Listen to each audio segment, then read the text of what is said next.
Okay, in the last segment we talked about how the chemistry of the solar system can be understood in terms of the nebula hypothesis and how we get the distribution of masses and chemical compositions with distance from the sun. But one of the things that was inherent in this model was the idea that the outer planets can hold on to hydrogen as an atmosphere, whereas the inner planets cannot. And so we're going to talk about that. What determines whether a planet has an atmosphere, and if it does, what the composition of the atmosphere is.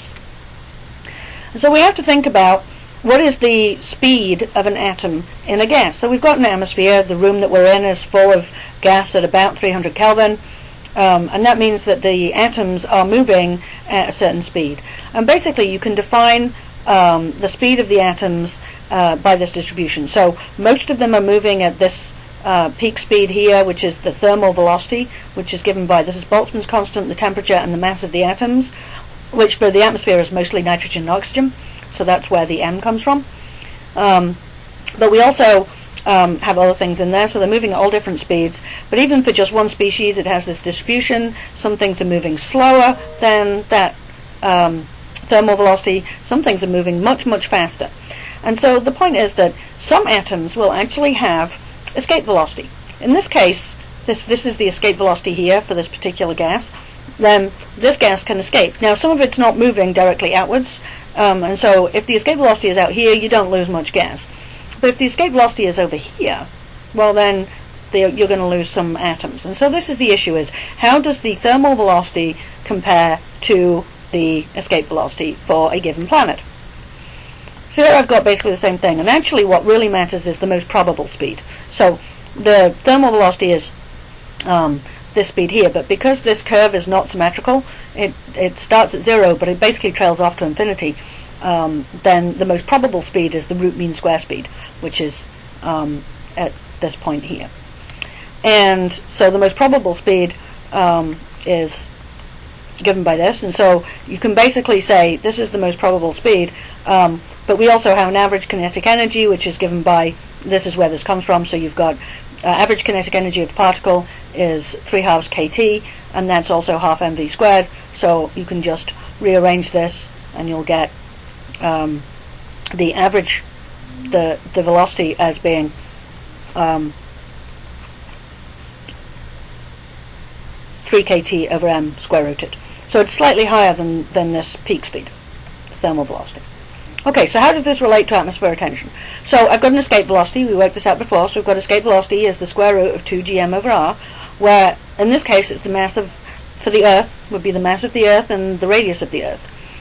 And if the RMS speed is equal to the escape velocity, then the atmosphere is just going to escape.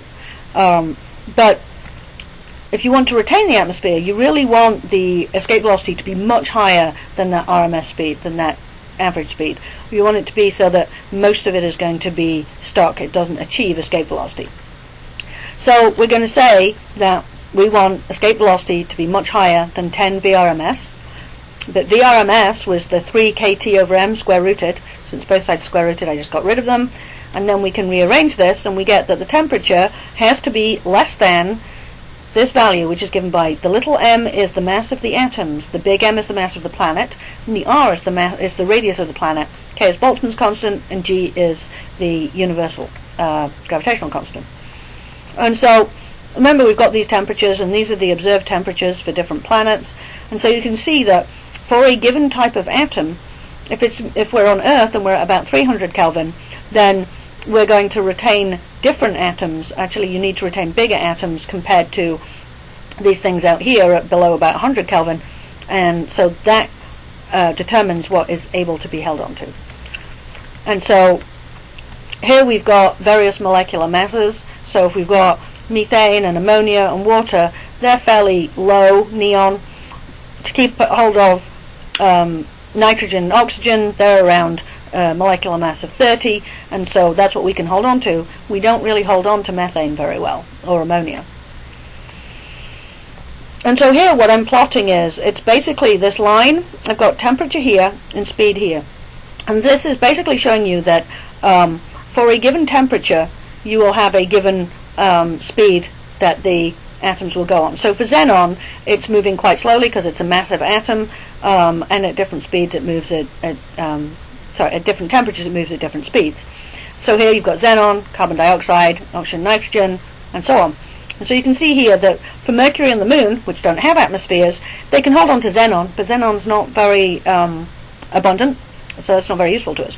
But they're going to be too small in terms of their temperature versus their mass and radius to give the gravity.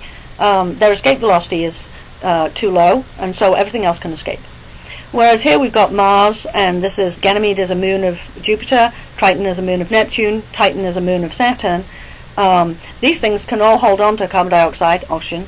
The Earth can hold on to a whole bunch of different things, and Venus, but none of these inner planets or rocky moons are massive enough to have the escape velocity high enough to hold on to helium or hydrogen, whereas these planets can. And so what we get is that these things are dominated by hydrogen and helium, which are really, really abundant, and that gives rise to very massive objects.